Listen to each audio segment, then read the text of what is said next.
So I'm going to talk about Esther and Judith in a very brief way. This is a very ambitious task, drawing out certain elements only, of course, so it will be rather frustrating. In his letter to the Corinthians, St. Clement of Rome writes, "Many women also, being strengthened by the grace of God, have performed numerous manly exploits. The blessed Judith, when her city was besieged, asked of the elders permission to go forth into the camp of the strangers.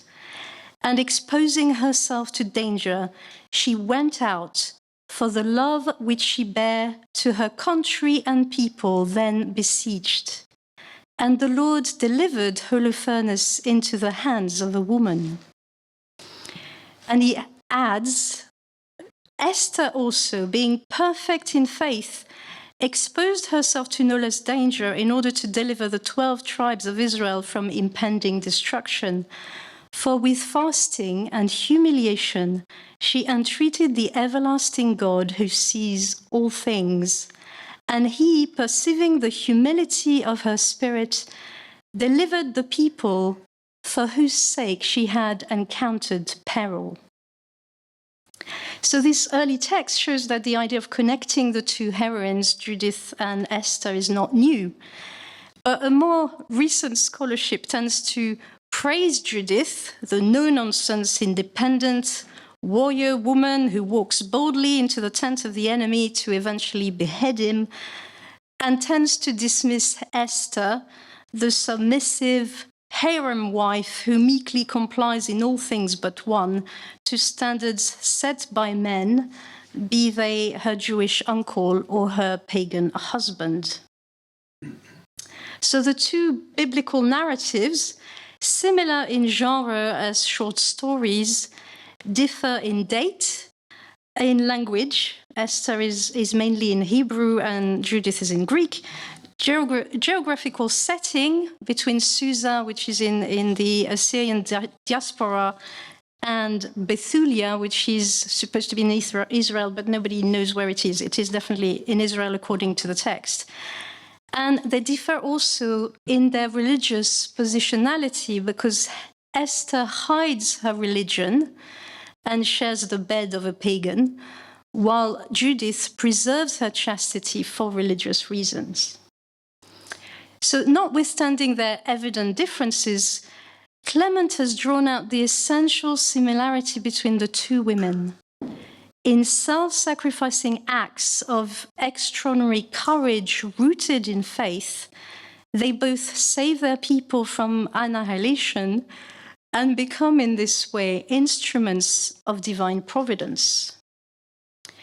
So without minimizing the importance of Marian typology classically attributed to Judith and to a lesser extent to Esther, common characteristics emerge which can be identified as priestly and kingly, and can be extended from a typological perspective and under specific aspects to the church. So first, the typology of the royal priesthood in Esther and Judith. So they are both, Esther and Judith, inserted within a threefold relationality characteristic of a priest and to a lesser degree of a king. The first relationality is to God as his elected agent within a providential perspective on history. The second relationality is to his people, to the people as acting on their behalf and for their salvation. And the third relationality is the relationality to the evil powers of destruction, sin, and death, represented here by Haman and Holofernes, and defeatable by them alone, Judith and Esther, through their prayer and sacrifice. This threefold relationality is illustrated in the definition of the high priest, which we find in the letter to the Hebrews, in Hebrews 5:1. Every high priest is selected from among the people and is appointed to represent the people, so relationality to the people, in matters related to God, relationality to God, to offer gifts and sacrifices for sins. So there's a relationality to evil and to the powers of evil. This threefold relationality is also characteristic of the Davidic king in the Old Testament as divinely elected and anointed, relationality to God, appointed from the people as their leader and protector, relationality to the people, and victorious in battle over the forces of destruction, relationality to evil. It is Esther and Judith's privileged relationality to God, and specifically their election, which underpins the whole sequence of events and accounts for their victory. Even though God is not mentioned once in the Hebrew text of Esther, the words of Mordecai to her imply a unique vocation of divine origin, which, like Judith, she is left free to embrace. Quote, Mordecai told them to return answer to Esther, "Think not that in the king's palace you will escape any more than all the other Jews. For if you keep silence at such time as this, relief and deliverance will rise for the Jews from another quarter. But you and your father's house will perish. And who knows whether you have not come to the kingdom for such a time as this." The Septuagint's addition to the text makes Esther's primary relationality to God much more explicit. And as for Judith's relationality to God, it is established in chapter 8, where she's presented as a widow who spends her days in prayer and fasting and who, quote, feared God with great devotion. So it is from this primary relationality to God that Esther and Judith decide to act and save their people from impending and inescapable destruction. And they do so first by praying in a strikingly similar manner, involving the whole of their being in its physicality. So for Esther, as recounted in the Septuagint, it's Esther 14, 1-3, Esther the queen, seized with deathly anxiety, fled to the Lord. She took off her splendid apparel and put on the garments of distress and mourning, and instead of costly perfumes, she covered her head with ashes and dung, and she utterly humbled her body, and every part that she loved to adorn, she covered with her tangled hair, and she prayed to the Lord God of Israel. As for Judith, in chapter 9, verse 1, Judith fell upon her face and put ashes on her head and uncovered the sackcloth she was wearing. And at the very time when that evening's incense was being offered in the house of God in Jerusalem, Judith cried out to the Lord with a loud voice.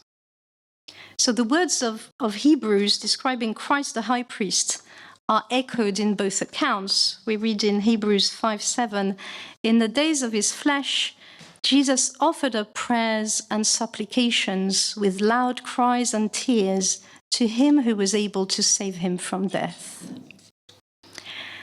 Following their prayers, their deliberate actions carried out for the sake of the people entail the willing sacrifice of their own life.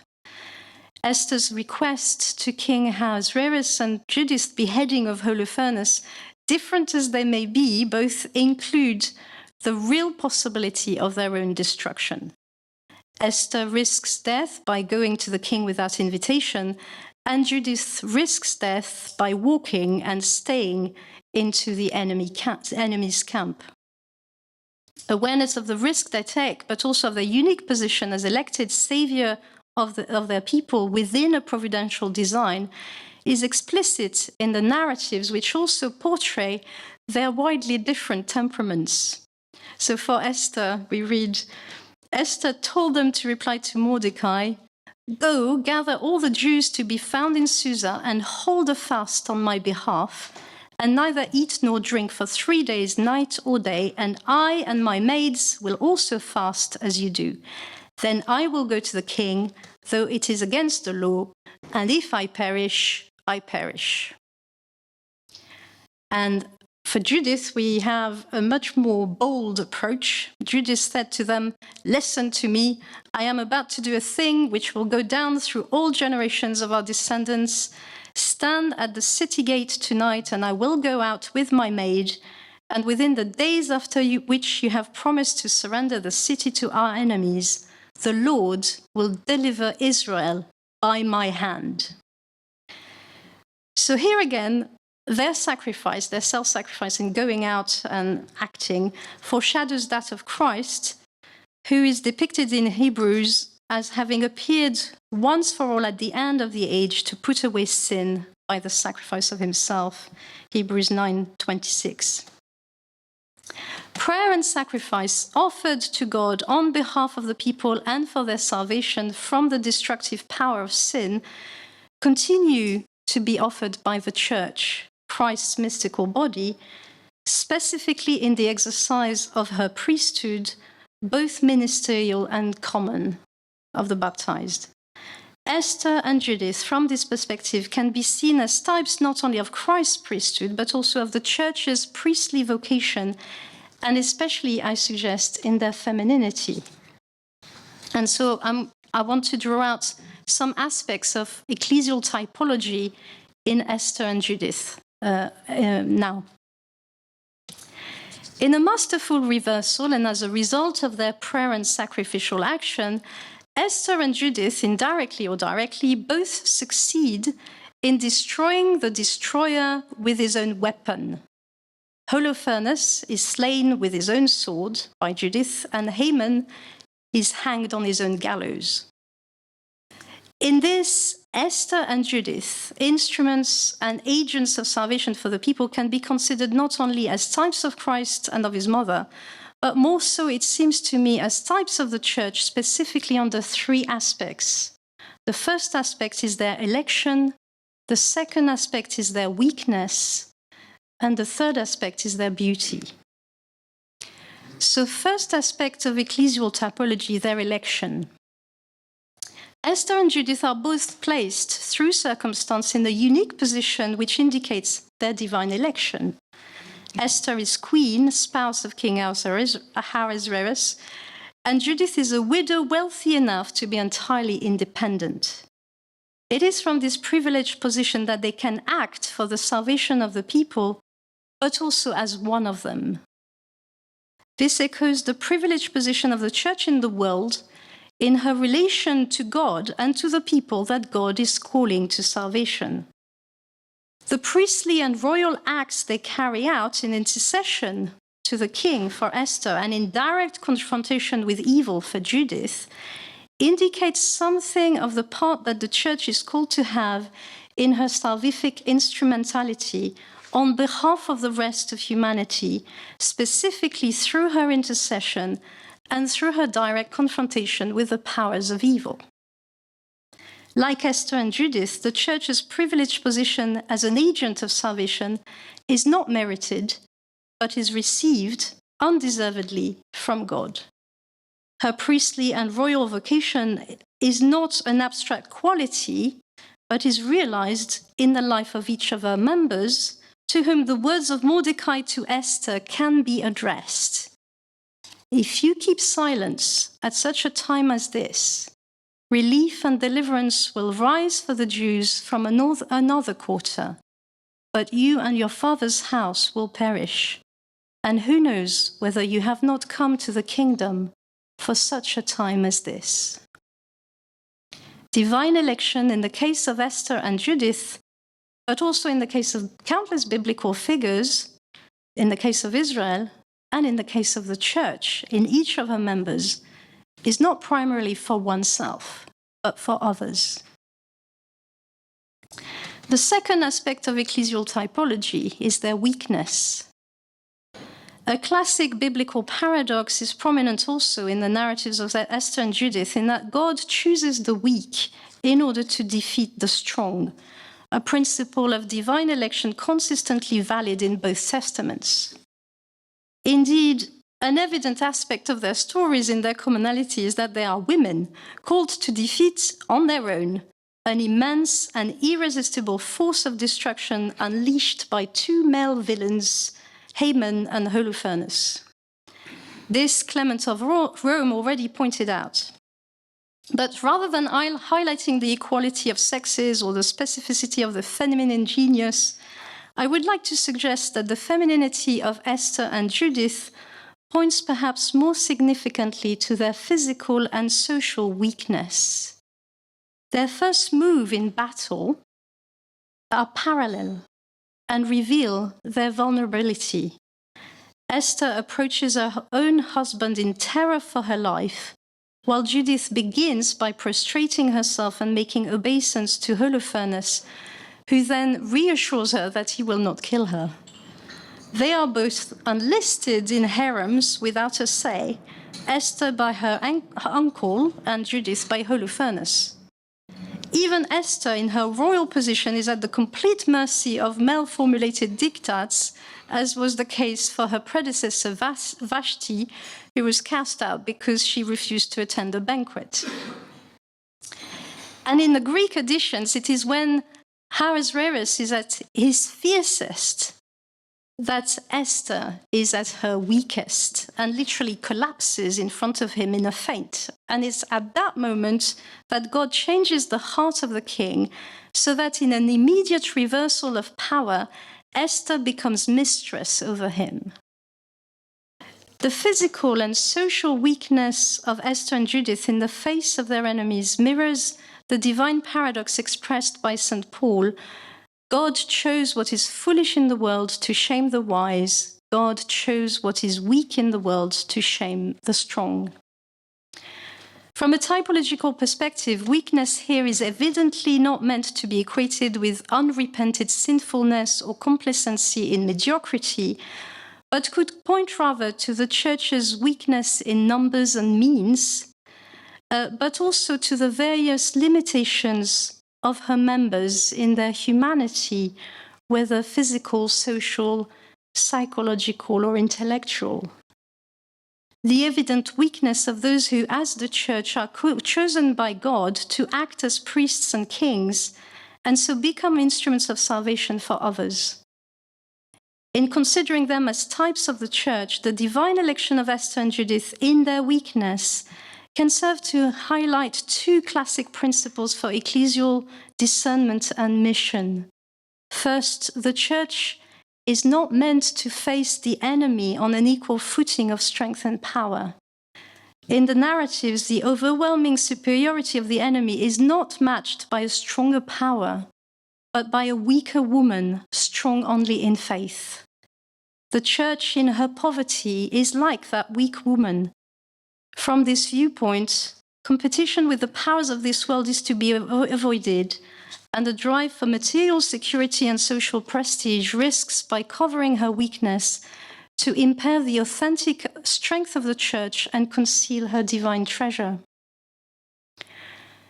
Second, the Church, like Esther and Judith, is called to rely with absolute trust on the power of God, revealed in weakness. Like Esther and Judith, deliberate planning and decisive actions are necessary, but they are exercised in the primary awareness of God's supremacy and providential guidance. More than strategies, this calls for ever greater faith and hope. And finally, I come to the third aspect of ecclesial typology, which is their beauty. It is their beauty which accounts for Esther and Judith's role and success. Indeed, had Esther and Judith been ugly or merely common, there would be no story. From this viewpoint, they are without initial merit, but merely recipients of God's unique gift to them. They are both described in similar terms. Esther was, quote, beautiful and lovely, and for that reason, quote, the king loved Esther more than all the women, and she found grace and favor in his sight more than all the virgins, so that he set the royal crown on her head and made her queen instead of Vashti. And as for Judith, she was, quote, beautiful in appearance and had a very lovely face, so that when she came into the presence of Holofernes and his servants, they all marveled at the beauty of her face. Her ploy to seduce Holofernes so as to slaughter him succeeds so well that in her last visit to him, the deadly visit, his heart was ravished with her, and he was moved with a great desire to possess her. This insistence on the heroine's beauty includes lengthy details of their adornments and preparations, which indicates that they both contribute actively to a stunning result. Esther had already been put through 12 months, a year-long beauty routine involving being anointed successively with myrrh and balm as part of her selection for the king's harem. Later on, to approach the king uninvited after prayer and fasting, she put on her royal robes and arrayed herself in splendid attire. And Judith, in her preparation for battle, removed the sackcloth which she had been wearing and took off her widow's garments and bathed her body and anointed herself and combed her hair and put on a tiara and arrayed herself with her gayest apparel. And she put sandals on her feet and put on her anklets and bracelets and rings and her earrings and all her ornaments and made herself very beautiful to entice the eyes of all men who might see her. In doing so, both women merely enhance the extraordinary beauty they already possess as a gift received from God. Both, at the same time, show much more devotion for God than care for themselves. Their beauty is a gift which they turn into a weapon, but they are entirely focused on the giver and not on the gift or its adornment. Esther, in her prayer, claims to abhor her crown, which she compares to a menstruous rag. And Judith would normally wear a girded sackcloth about her loins and the garments of her widowhood every day. So the two women's extraordinary beauty sets them apart. It is a divine gift, a physical sign of their faith and virtue, and it possesses a supernatural quality which is expressed in the Aramaic text of Judith translated by St. Jerome in the Vulgate. Quote, "And the Lord also gave her more beauty, because all this dressing up did not proceed from sensuality, but from virtue. And therefore the Lord increased this, her beauty, so that she appeared to all men's eyes incomparably lovely." The unmerited gift of uncommon beauty and its divine increase could be compared from a typological perspective to the unmerited gift of grace and its increase bestowed by God on the Church, sign and cause of her election for the sake of others. In their womanhood and even in their weakness, Esther and Judith are incomparably beautiful. Their acts of adornments enhance their given beauty as so many virtuous acts made in grace in response to grace. In their typology, Esther and Judith stand as a reminder that the Church has no other weapon, no other power, no other glory than the grace of Christ, which adorns and enables her to pray and act in a priestly and royal self-sacrifice on behalf of the people and for their salvation from sin and death.